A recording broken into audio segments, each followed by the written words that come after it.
복 받는 방법이 있습니다. 네, 다시 한 번 더 크게 해볼까요? 복 받는 방법이 있습니다. 여러분, 제가 이 제목을 정하면서 망설였죠. 여러분, 복 받는다는 게 나쁜 건 아니지만은 세상 사람들도 좋아하는 굉장히 자극적인 이게 설교 제목이에요. 이게 복 받아라 이렇게 되는 거니까요. 그런데 이 설교 제목을 정할 수밖에 없었던 것이 말씀을 읽으면서 신앙인들이 신앙생활을 하면서요, 자신이 복을 받지 못하고 있다는 생각에 젖어 있는 그러한 형편들이 제 마음에 들어오기 시작했습니다. 이것을 살피면서 성경 말씀들이 가르치는 대로 하면은 복을 받지 못할 이유가 없다. 하나님 앞에 복을 받는다. 그래서 아주 자극적인 오늘 설교 제목이 되는 복을 받는 방법이 있다. 이 복 받는 방법을 따라서 우리 교회가 우리들이 하나님 앞에서 복을 받자, 그런 말씀입니다. 오늘 성경의 내용은 노아의 아들들을 중심으로 일어나는 이야기입니다. 이 이야기를 가만히 바라보면요, 노아가 아들에 대해 분노하면서 내가 이걸 어떻게 바라봐야 될까 하는 생각이었습니다. 이 아들에 대한 이 분노, 이것이 과연 복되다고 말할 수 있을까? 복이 없다. 이건 복이 없는 사건이다. 그런데 또 한편에 보면은요, 복을 받는 아들들이 있어요. 어떻게 하면은 복이 없는 사건이 아니라 복 있는 사건으로 전환시킬 수 있을까? 우리들이 하나님 앞에서 신앙생활을 하면서 복 없는 사건을 자꾸 만드는 사람이 아니라 복 있는 사건을 만들어가는 사람이 될 수 없을까? 그렇게 생각하면서 가정에서 일어나는 이 일이 복되다고 할 수 없는 일이 있을 것인데 그 내용을 찾을 수 없을까 살펴보다가 들어온 내용입니다. 아들 흉기 난동 용서한 아버지 결국 살해, 징역 10년, 이렇게 제목이 나와 있어요. 내용을 살펴보니까 수사기관이 자신의 흉기 난동 선처를 호소했던 아버지를 결국 살해했다고 하는 내용이었어요. 그러니까 이 아들이 2015년 7월이었어요. 집에서 칼을 휘두르고 난동을 부렸죠. 당시 아버지가요, 어떤 말을 그 수사기관에 했느냐 하면은 충격과 공포였다. 아들이 칼을 휘두르는데 그 충격이 이루 말할 수 없다. 그리고 그것은 완전한 공포였다. 그럼에도 불구하고 내가 그 충격과 공포를 받아들이겠다. 아들을 용서해달라. 그래서 선처를 호소해서 법원은 박 씨의 병원 재입원을 권유하면서 이제 풀어준 사건이죠. 그런데 작년 8월 달에 드디어 살해 사건이 일어나고 말았습니다. 왜 이런 일이 일어났을까? 내용을 가만히 살펴봤어요. 그랬더니 그 아들이요, 정신질환을 앓고 있는 겁니다. 조현병이라고 하는 마음의 병이에요. 그래서 어떤 말을 수사기관이 하냐 하면은 난 모르는 사람이다. 아버지를 부인하는 거예요. 그리고 자신의 아버지라는 사람은 자신을 수사기관에 의뢰해가지고 자기를 감시하고 있었다. 이런 이제 망상을 얘기하는 겁니다. 판사가 봤을 때 이건 병이지요. 병으로 일어난 사건이에요. 그러면 어떻게 되냐면은 이제 그가 형을 좀 적게 받게 되어 있습니다. 그런데 10년이라는 장기형을 받았어요. 왜 그렇게 판사가 판단을 했을까? 그 내용이에요. 아무리 아들이 병을 앓는다 할지라도 천륜을 어기고 아버지라고 하는 대상을 살해하는 일은 용서받을 수 없다. 그래서 10년형에 처한다. 이렇게 된 겁니다. 병을 앓을지라도 살해에 대해서 무죄 선고를 할 수 없는 상황이다. 병 때문이라고 하지만은 안 된다. 이렇게 되었어요. 지금 아버지를 의심하고 이상하게 생각하는 아들의 마음속에 이 병이 조현병이라고 하는 것이 있는데 그 병이 아버지를 남처럼 생각하고 죽이는 불행이 되었습니다. 이 집을 파괴하고 불행하게 만든 아들의 마음의 병. 자, 이게 과연 이 집이 복을 받았다고 할 수 있겠느냐? 복 못 받았다고 그러겠죠. 그럼 복 받으려면 어떻게 했어야 됐을까? 아들의 병을 고쳤어야 되는 거죠. 치료했어야 되는 거죠. 이 마음의 병이라고 해서 내 속에 들어있기 때문에 그냥 방치해도 된다, 안 된다는 얘기를 하는 겁니다. 우리는 병이라고 그러면요, 겉으로 드러난 병만 자꾸 병이라고 그래요. 그러나 내 마음의 병도 병이다. 그 병을 치유하지 않으면은 이런 엄청난 불행한 일이 생긴다. 그리고 복받지 못했다라고 하는 그러한 말이 나올 수밖에 없는 현상이 일어난대. 마음의 병을 고치는 신앙생활을 할 수 없다면, 자, 이제 이렇게 되는 거지. 신앙인이 마음의 병을 고칠 수 없다면 어떤 일이 일어날까? 불행한 일이 일어난다는 겁니다. 마음의 병을 고치지 못하면 어떻게 될까? 복을 받을 수 없다는 얘기를 하는 겁니다. 복되지 못하다. 마음의 병을 고쳐야 된다. 여러분, 오늘 성경이 가르쳐주는 내용입니다. 마음의 병을 고쳐야 되는데, 여러분, 지금 노아와 노아의 가족들은요, 외상후 스트레스 장애라고 하는 것이 생겼을 것이다, 그렇게 예측을 해야 된다고 말씀을 전했습니다.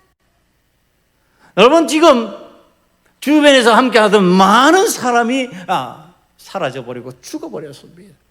함께하던 생명들이 사라지고 없어진 상황이 되었습니다. 장애가 안 생길 거냐 말이야. 그걸 보고도 괜찮다, 좋다, 하하, 호호, 꼴꼴 그러면서 그렇게 살아갈 수 있냐는 겁니다. 그건 못 살아간다는, 그게 안 되게 돼 있다는 거예요. 사람이 정상이라면. 그럼 그때 정상이기 때문에 나타나는 현상이 뭐냐? 그게 병이라는 겁니다. 장애. 외상 후 스트레스 장애가 생긴다는 겁니다. 정상이기 때문에 생긴다는 거예요. 비정상이기 때문에 생기는 것이 아니고 정상이기 때문에 주변에서 일어난 현상들을 바라보면서 이 문제 속에서 병이 생길 수밖에 없다. 그래서 하나님께서 어떻게 하셨다고요? 기억하셨다. 그리고 하나님께서 동행하셨다. 그리고 하나님께서 어떻게 하셨다? 무지개 언약을 하셨다. 희망의 언약을 하셨다. 그러면서 치유하시는 겁니다. 하나님께서 이 장애를, 너희들 희망 없는 거 아니야? 이제 희망이 있어. 너희들 살 수 없는 거 아니야? 이제 살 수 있어. 안 되는 거 아니야? 끝장난 거 아니야? 시작할 수 있어. 자, 지금 하나님의 언약이라는 꿈의 언약을 주셨어요. 마음의 병을 치료하는 언약이에요. 약이에요, 이게. 언약이라고 하는 것이 그야말로 약이에요, 약. 하나님의 언약이라고 하는 것은요, 우리를 치료하는 약이에요. 하나님께서 나와 너 함께 하시겠다. 그건 나를 치료하시는 약이에요. 내가 그래서 어떤 곳에 가도 별로 두려움이 없는 거죠. 어릴 때 동네 청년 형이 말하는 거예요. 교회를 잘 안 나왔어요. 근데 산에 올라가면 두려워서 자기는 밤에 산에 못 올라간대. 산에 올라갈 수가 없대요. 겁이 나서. 근데 제가 속으로 생각해요. 나는 하나도 안 무서운데. 저 어린아이인데도 별로 안 무서운 거예요. 왜 그랬을까요? 제가 하나님의 은혜를 일찍 체험했다고 그랬잖아요. 초등학교 때. 그래서 하나님이 나와 함께 하신다. 하나님이 나와 더불어 동행하여 주신다. 그게 믿어지는 거예요. 그러니까 하나님이 함께 하시는데 뭐 무서워? 하나님이 함께 하시는데 밤길 가면 어때? 밤에 나가서 잘 놀았어요. 그 깜깜한 밤에 옛날에 잘 뛰어놀았어요. 무섭지 않았어요. 왜? 하나님이 나와 함께 하시는 약속을 해 주셨으니까. 여러분, 하나님께서 함께 해주신다고 하는 이 언약이라고 하는 것은 우리를 치유하는 약이에요. 이 약에 의해서 치유를 받은 노아의 가족이에요. 그러니까 뭘 할 수가 있어요? 이제 농사 지을 수, 일할 수 있게 되는 거죠. 왜 일 못해요? 병들면 일 못하죠. 병든 사람이 어떻게 일해요? 병을 앓고 있는 사람이 어떻게 일을 할 수 있냐고요. 일이 안 되게 돼 있어요. 일을 하려면 병을 치유해야죠. 그러니까 무지개 언약을 하나님께로부터 받고 치유함을 받은 노아의 가족들이 지금 농사를 하는 겁니다. 그 농사를 했는데 수확의 기쁨이 큰 것 같아요. 그게 20절, 21절 말씀에 나옵니다. 노아가 농사를 시작하여 포도나무를 심었더니 포도주를 마시고 취하여 그 장막 안에서 벌거벗은지라. 여러분, 이 장면이 설명하는 건 뭐냐면은 하나님께서 나와 함께 하시겠다는 언약, 무지개 언약으로 내가 치유되고 내가 일하는 자가 되어서 내가 이제 병을 고치고 일하는 자가 되어가지고 열심히 일을 했더니 그 결실로 포도 농사가 잘 된 거죠. 그래서 그 포도 농사의 포도로 지금 포도주를 만들어서 먹고 취해 있는 노아의 모습을 성경이 설명하고 있습니다. 여러분, 이 포도주라고 하는 것은요, 성경에서 표현하는 것이 뭐 요즘같이 독주를 마시고 막 취하고 그런 개념이 아니에요. 이스라엘 생활 환경에서 생활에 필요한 음료수와 같은 거예요. 그러니까 지금 이 포도주를 예수님의 공생애를 시작하는 첫 기적에도 등장시킵니다. 예수님께서 지금 가나 혼인잔치에 참석하셨죠. 그때 예수님의 어머니 마리아가 포도주가 다 떨어졌다고 근심하면서 예수님께 말하시는 장면이 나옵니다. 요한복음 2장 5절 이하입니다. 그의 어머니가 하인들에게 이르되 너에게 무슨 말씀을 하시든지 그대로 하라 하니라. 거기에 유대인의 정결 예식을 따라 두세 통 드는 돌 항아리 6이 놓였는지라. 예수께서 그들에게 이르시되 항아리에 물을 채우라 하신즉 아기까지 채우니 이제는 떠서 연회장에 갖다 주라 하심에 갖다 주었더니 연회장은 물로 된 포도주를 맛보고 어디서 났는지 알지 못하되 물도온 하인들은 알더라. 연회장이 신랑을 불러 말하되 사람마다 먼저 좋은 포도주를 내고 취한 후에 낮은 것을 내거늘 그대는 지금까지 좋은 포도주를 두었도다 하니라. 여러분, 예수님이요 시시한 포도주 만들지 않고 가장 좋은 포도주를 만들었어요. 이게 잔치예요, 잔치. 그러니까 혼인잔치라고 하는 기쁨의 잔치예요. 그러니까 지금 하나님께서도 잔치의 기쁨 허락하시는 거죠. 그러니까 농사의 풍요를 체험하면서 기쁨이 있잖아요. 그 기쁨의 표현이 뭐냐면 포도주예요. 그런데 그 포도주를 지금 먹고 노아가 취했어요. 여기에서 성경이 표현하는 방식입니다. 성경이 표현하는 방식을 보면요, 취하여 그 장막 안에서 벌거벗은지라. 그러니까 이게 살이 분별이 안 될 정도로 취해버린 겁니다. 적당히 마셔서 자기의 기분을 유지해야 되는데, 자기의 생각을 유지해야 되는데 지금 살이 분별이 안 돼요. 저는 잘 모릅니다만은 술 드시는 분들의 이야기들을 들어보면요, 어떤 때는 길바닥이 자기 안방같이 느껴진대요. 그래서 보면은 그런 분들은 신발을 벗어가지고 가지런히 놔두고 옷은 벗어서 전봇대에 걸어놓고 안방에 누운 거예요, 지금. 여러분, 자, 이런 상황이 되면 안 되죠. 어떤 일이 일어나죠? 약탈당하죠. 그렇게 술 취한 사람들을 노리고 그의 지갑을 훔쳐가고 그의 것을 빼앗아가죠. 지금 노아가 그런 상태가 됐다는 얘기를 하는 겁니다. 분명히 자신을 통제하고 절제할 수 있어야 되는데 안 되는 거예요. 그러니까 벗은 줄도 모르고 벗어버린 거죠. 아마 답답하니까, 열이 오르니까 벗었던 걸로 생각이 됩니다. 여러분, 이게 노아가 도대체 어떤 사람이에요? 당대 최고의 의인이에요. 하나님께서 이로 인하여서 내가 새로운 인류를 만들겠다 그러시고 남기신 정말로 좋은 씨앗과 같은 그러한 존재예요. 정말로 하나님께서 이 사람들로 인하여 가지고 내가 새로운 인류를 시작하리라, 내가 이 성도들로 인하여서 새로운 교회를 시작하리라, 하나님께서 남기신 그러한 존재예요. 얼마나 귀해요. 그런데 그런 귀한 사람이 어떻게 됐다고요? 취해서 정신 없어져 버렸다. 여러분, 이게 위기 상황을 얘기하는 겁니다. 지금 하나님께서 스트레스 장애를 이기게 만들어 주셨고, 농사하게 만들어 주셨고, 좋은 결실을 맺게 만들어 주신 은혜가 임하였어요. 그런데 그것에 취해버린 거죠. 당대 최고의 의인인 노아가 자신이 이룬 농사의 결과물 업적에 정신없이 취하여서 벌거벗은 사람이 되어버렸습니다.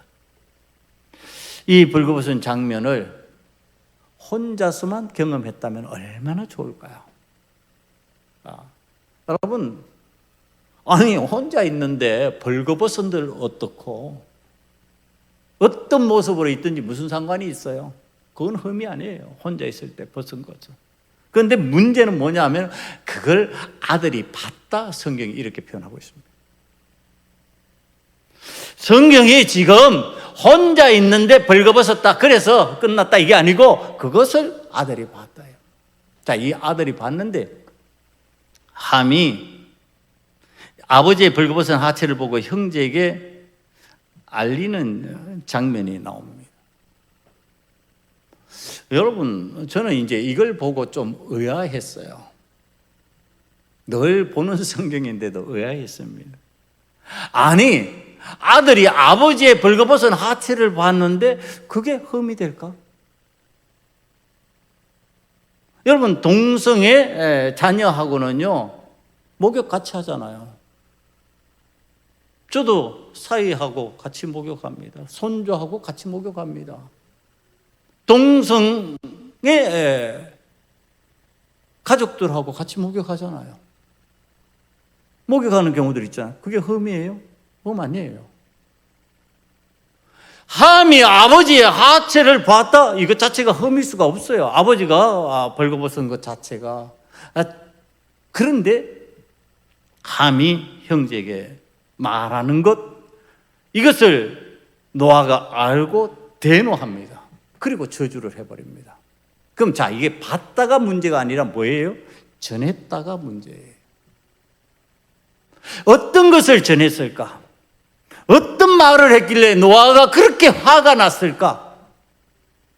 여러분, 아마 함이 생각했던 아버지는 늘상 의로우신 분이에요.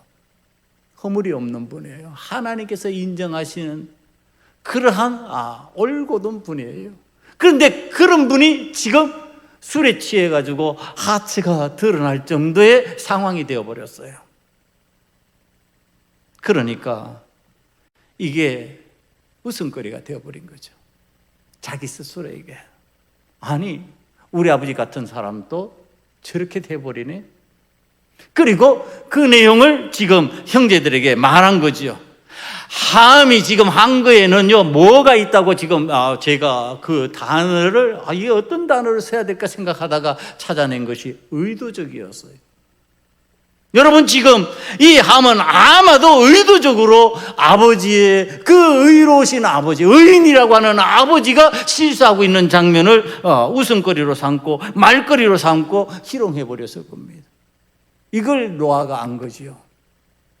이걸 노아가 알고 일어나서 경노하고 함을 저주하는데요. 여러분, 전에 제가 설명한 대로 함을 저주하면 차라리 괜찮아요. 차라리 그건 이해가 된다니까. 그래, 네가 못된 놈인데, 이 할아버지가요 저주를 하는데 누구에게 저주를 하냐면은 가나안이라고 하는 손주에게 저주를 해버립니다. 여러분, 그게 오늘 성경에 등장하잖아요. 25절을 한번 봅니다. 이에 이르되 가나안은 저주를 받아 그의 형제의 종들의 종이 되기를 원하노라 하고. 여러분, 할아버지가 손주에게 저주를 한다. 여러분, 불가능한 일이에요. 정상인이라면은. 근데 노아라는 사람이 어떤 사람이냐면 의인이잖아요. 하나님께서 인정하는 사람이잖아요. 그런 사람이 지금 손주를 향해서 저주를 해버리고 있는 거예요. 얼마나 노했으면.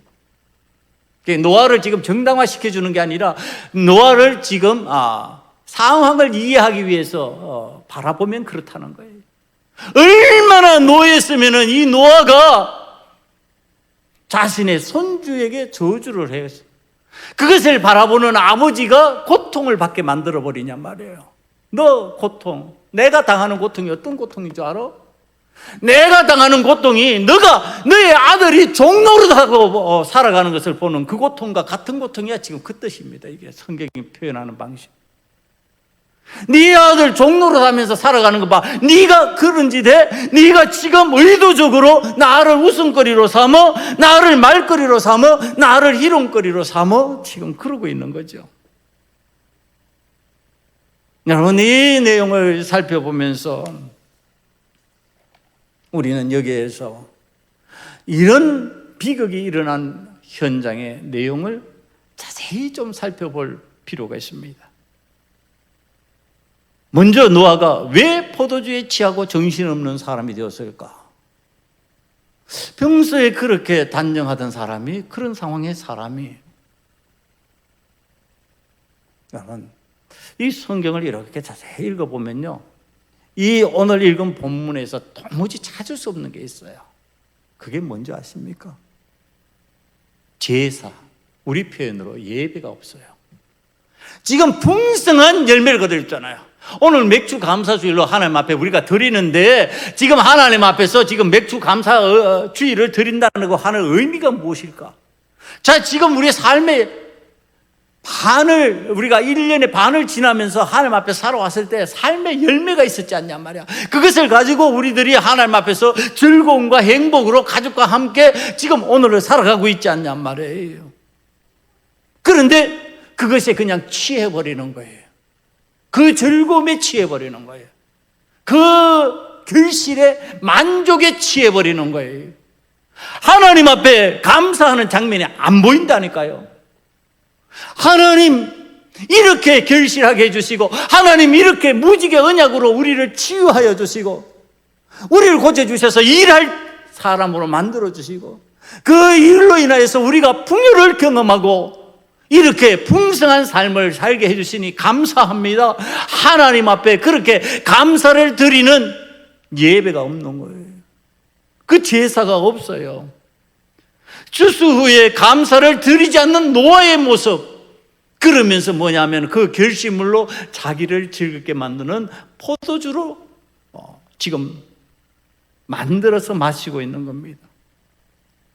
제가 이 장면을 보면서 생각하는 거예요. 노아가 만약 하나님 앞에 제대로 감사하면서 제사를 드리고 하나님의 은혜를 기뻐하면서 했다면 이렇게까지 취할 수 있을까요? 포도주로 마셨는지는 모르겠어요. 그러나 이렇게 취할 정도로 정신없이 벌거벗어 하체를 드러날 정도로 그렇게 되어버렸을까? 자기 수치를 드러낼 정도의 상황이 되어버렸을 거예요.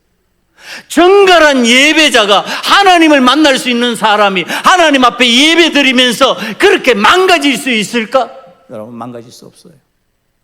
정상적으로 하나님 앞에 예배를 드리고 제대로 된 제사를 드리고 제대로 하나님 앞에 감사하는 사람이 술 취하고 방탕한 자와 같이 정신없이 되어버린다, 그거는 안 되게 돼 있다는 얘기를 하는 겁니다.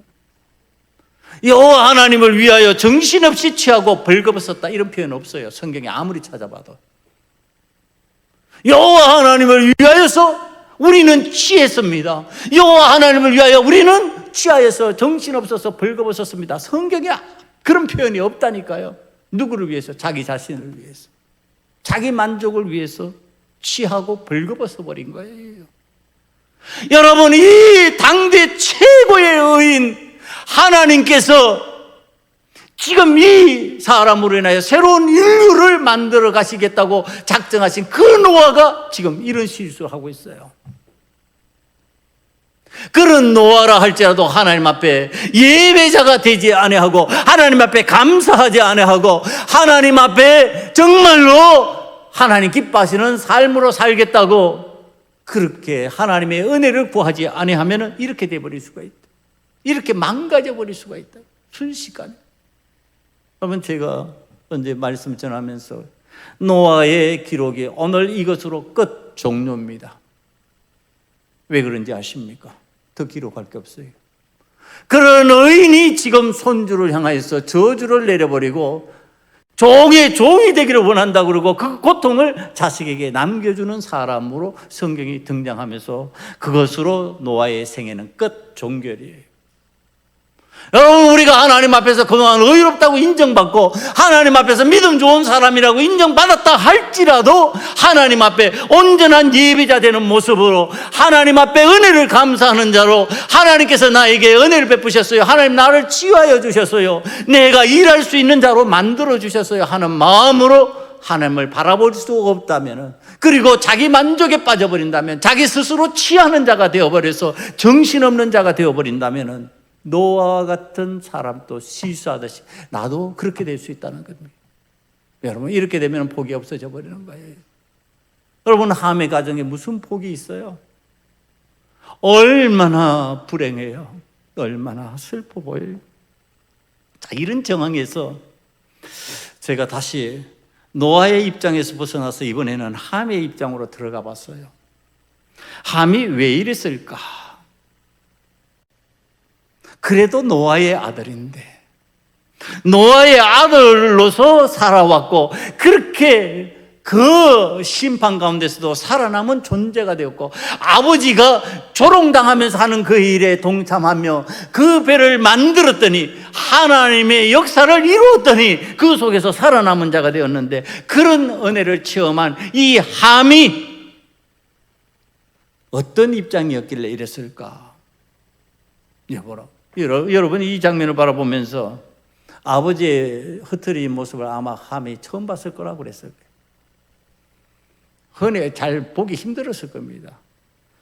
그런데 함이 아들이잖아요. 어떤 마음이, 내가 함이라면 어땠어야 됐을까? 이제 그 생각을 하는 겁니다. 아들이잖아요. 아들이면은 자, 아버지의 이 모습을 어떻게 하려고 그래야 될까요? 이해하려고 들겠죠. 남이면 몰라요. 원수라면 몰라요. 원수라면 이해할 필요도 없어요. 다시 새겨볼 필요도 없어요. 그러나 내 아버지잖아요. 내 아버지, 나의 아버지, 나의 아버지니까 내가 늘 함께하는 그 아버지, 나와 함께 더불어 살았던 그 아버지가 지금 저렇다면 왜 그럴까? 왜 저렇게 됐을까? 아버지를 그렇게 이해하는 모습으로 바라보지 않았을까? 여러분, 평소에 보이지 않던 모습을 보이는 저 아버지의 마음속에 병은 없을까? 다 치유가 되셨을까? 의인이라고 하지만 다 치유가 되셨을까? 얼마나 힘들까? 아버지의 삶이, 농사가 홍수 심판의 한가운데 사는 인생이 얼마나 힘들었길래 저럴까? 그러면서 바라보지 않았을까? 그런데 이해함은 아버지를 향해서 이해하지 않습니다. 아버지의 실수가, 아버지의 허물이 우스운 겁니다. 의인이 저런 실수하는구나, 의인이 저런 모습이구나. 그리고서 그것을 희롱하고 그것을 갖다가 말거리로 만들어버린 겁니다.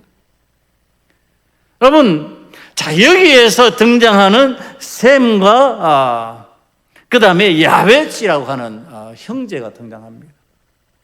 첫째와 셋째 아들입니다. 자, 이 아들들이요, 함이 저주를 받았다에 그 맞은편에서 복을 받았다, 이렇게 나옵니다. 자, 이 복 받는 방법이에요. 신앙생활을 하면서 복 받는 방법을 지금 성경이 가르쳐 주고 있습니다. 어떻게 해서 그들이 복을 받았을까? 이 첫째 아들과 셋째 아들 야벳이 한 그 내용을 오늘 성경이 가르쳐 주고 있는 장면이 23절입니다. 23절을 보면요, 이게 이제 성경에서 표현하는 방식이에요. 형제 함에게 들었잖아요. 들으니까 듣는 순간에 어떻게 하냐면은, 이들이, 그랬어. 그러고서 이렇게, 함의 말에 동조하지 않습니다. 함의 말에, 같이, 농짓거리 하지 않습니다. 함이 그 말을 듣자마자 어떻게 했냐면요, 그들이 옷을 가져다가 자기들의 어깨에 메고 뒷걸음쳐 들어가서 그들의 아버지 하체를 덮였으며 그들이 얼굴을 돌이키고 그들의 아버지의 하체를 보지 아니하였더라. 아버지의 허물을 보지 않는 겁니다. 여러분, 이게 아주 중요한 말이에요. 이게 복 받는 비결을 제가 여러분들에게 가르치는데, 허물을 허물로 안 보는 거죠. 아버지 이 노아가 지금 분명히 하체를 드러낸 것은 웃음거리가 될 수 있는 가능성이 있어요. 혼자 있을 때는 괜찮은데 아들이 봤다면은, 아버지가 그렇게 평소에 의인으로서 곱게 살아갔던 사람이, 그렇게 정갈했던 사람이 이런 허물이 드러났다면 웃음거리가 될 수 있을 것인데 의도적으로 보지 않습니다. 제가 사용하는 단어예요. 의도적으로 안 봅니다. 의도적으로 고개를 돌려버립니다. 의도적으로 뒷걸음치고 들어갑니다. 자, 이게 다른 거죠. 함은 의도적으로 희롱해버렸습니다. 그런데 지금 이 셈과 야벳은 의도적으로 아버지의 허물을 보지 않으니까 아버지는 허물 없는 사람이 되어버린 겁니다. 아버지가 나에게 허물 없는 사람이 되니까, 이게 놀라운 일이에요. 아버지가 허물 없는 사람이 되니까 아버지가 나에게 어떤 사람이 됐어요? 복의 근원이 되었어요. 이거예요. 아버지가 허물 없는 사람, 아버지는 축복하는 사람이잖아요. 지금 아버지는 축복권이 있어요. 제가 신방 가서도 지금 가장들에게 얘기합니다. 축복권이 있으니까 자녀들 모아놓고 가족들 모아놓고 축복하세요. 축복하는 자가 되세요. 왜? 하나님께서 가장들에게는, 집의 호주들에게는 축복권을 주셨으니까. 목사에게, 교회에 지도자로 축복권을 주시듯이 축복권을 주셨으니까 축복하세요. 제가 그럽니다. 여러분, 지금 이 아버지 노아가 이 셈과 야벳에게 축복을 합니다. 복이 그대로 이루어집니다. 그 복이 임합니다. 그러니까 뭐냐 하면은, 내가 의도적으로 허물을 보지 않고 아버지를 허물 없는 사람으로 만들었더니 아버지가 나에게 복의 근원이 되었어요. 내가 의도적으로 허물 있는 사람으로 만들어버렸더니 아버지는 나의 저주의 근원이 되어버렸어요. 성경이 지금 이렇게 가르치는 겁니다. 내가 왜 복을 받지 못할까? 복의 근원으로 안 삼으면 그렇게 되어버린다는 겁니다. 여러분, 신앙생활을 하면서 의도적으로 악하냐 안 악하냐가 굉장히 중요합니다. 그래서 하나님께서 중심을 보신다, 이렇게 표현을 합니다. 이 중심이 악한 의도를 갖고 했다면 그 모습이 겉으로 아무리 좋게 나타나도 하나님 그건 선한 것으로 보지 않습니다. 그러나 중심이 선한 의도면 하나님이 겉으로 그거 실수해도 하나님 그냥 허물을 용서해 주십니다. 여러분, 지금 하나님 앞에서 우리들이 하나님 앞에 은혜를 받고 복을 받는 비결을 지금 성경이 가르쳐 주시는 거예요. 어떻게 하라고요? 의도적으로 선하게 살아라는 겁니다. 선한 의도를 가지고 신앙생활을 하고 선한 의도를 가지고 하나님 앞에서 살아가라는 내용입니다. 그러면 그 선한 의도가 나에게 복의 근원이 되는 길을 만들어 준다는 겁니다. 여러분, 그리고 성경이 가르쳐 주시는 것, 노아를 통해서 가르쳐 주시는 것. 자, 왜 그런 실수하면서 그런 허물로 저주하는 자가 되어버렸느냐? 저주하지 않도록 내 삶을 만들어라. 하나님 앞에 예배자가 되라. 이 두 가지예요. 하나님 앞에서 오늘 우리가 예배자가 되면은 실수하지 않게 되어 있어요. 하나님 앞에 예배자가 되면은 하나님 앞에서 내가 은혜 받은 자로 그 은혜를 유지할 수가 있어요. 그런데 하나님의 은혜를 내가 누리고 내가 취해버리면은 실수하게 되어 있어요. 실수하면 그것이 허물이 되는 거예요. 허물이 되면 내가 하지 말아야 될 일들을 하게 되어 있어요. 그 일들이 바로 내 후손을 저주하는 일이 되어버리는 거예요. 얼마나 비극이에요. 저는 이 장면을 읽으면서 노아야 어떻게 이렇게 손주를 저주하냐. 나 같은 사람 또 안 하겠다. 제 그 마음이에요. 노아 할아버지 도대체 왜 손주를 저주합니까? 여러분 얼마나 예뻐요. 그 손주라는 대상이. 이건 뭐 자녀를 키울 때하고는 비교할 바가 없어요. 비교할 데가 없어요. 그냥 보기만 해도 좋고 그냥 품어주고 싶고 그냥 다 들어주고 싶은 게 이게 손주잖아. 이게 손주. 그런데 그 손주를 향해서 저주를 해버려요. 여러분, 오늘 그것이 어디에서 일어났을까? 하나님을 향해서 예배하고 하나님을 향해서 경배하지 못하는 사람이 되어버리면 그런 일이 일어난다. 하나님 앞에 참된 예배자가 되라. 제대로 된 예배자가 되어라. 제대로 하나님을 좀 만나라. 그러면 그런 상황으로 안 넘어간다는 거예요. 그 다음에 두 번째, 다시 되풀이합니다. 너무너무 중요해서 이게 소홀히 하기 쉬운데 여러분, 의도적으로 선해져야 됩니다. 하나님 앞에서 우리는 의도적으로 선한 의지를 가지고 살아가야 되는 거지. 의도적으로 악한 마음을 품고 악한 말과 행위를 해버리면 그게 나에게 저주로 돌아온다고 하는 사실. 여러분, 아무것도 아닌 것 같잖아요. 좀 이게 무슨 대단한 사건이냐면 아버지 하체 벗은 거 보고 하나들은 얘기거리로 삼고 두 아들은 거꾸로 들어가가지고 옷 덮어놓고 살짝이 나왔고 뭐 이게 일상에서 이게 무슨 대단히 목숨 걸 일이었냔 말이에요. 아니잖아요. 사소한 일이잖아요. 그런데 뭐예요? 정신이에요. 정신. 그 정신이 뭐예요? 어떤 의도를 가지고 살아가느냐예요. 여러분, 신앙인들이 어떤 의도를 가지고 하나님 앞에서 믿음 생활을 하느냐, 어떤 의도, 어떤 정신으로, 어떤 선한 의도를 가지고 살아가느냐에 따라서 그는 복을 받고 복을 받지 못하고 이렇게 되는 거예요. 우리 사랑하는 소금언약교회 성도들은 하나님 앞에서 선한 의도를 가지고 믿음 생활을 해나감으로 인해서 하늘의 복과 땅의 복을 받을 수 있는 은혜가 임할 수 있기를 간절히 축원합니다. 기도하시겠습니다. 아버지 하나님, 복 받는 방법 가르쳐 주셔서 감사합니다. 우리 온 교회가 복을 받고 하나님의 영광을 위해서 살아갈 수 있는, 하나님의 영광을 드러내는 하나님의 자녀되게 만들어 주시옵소서. 예수님 이름으로 감사하며 기도드리옵나이다.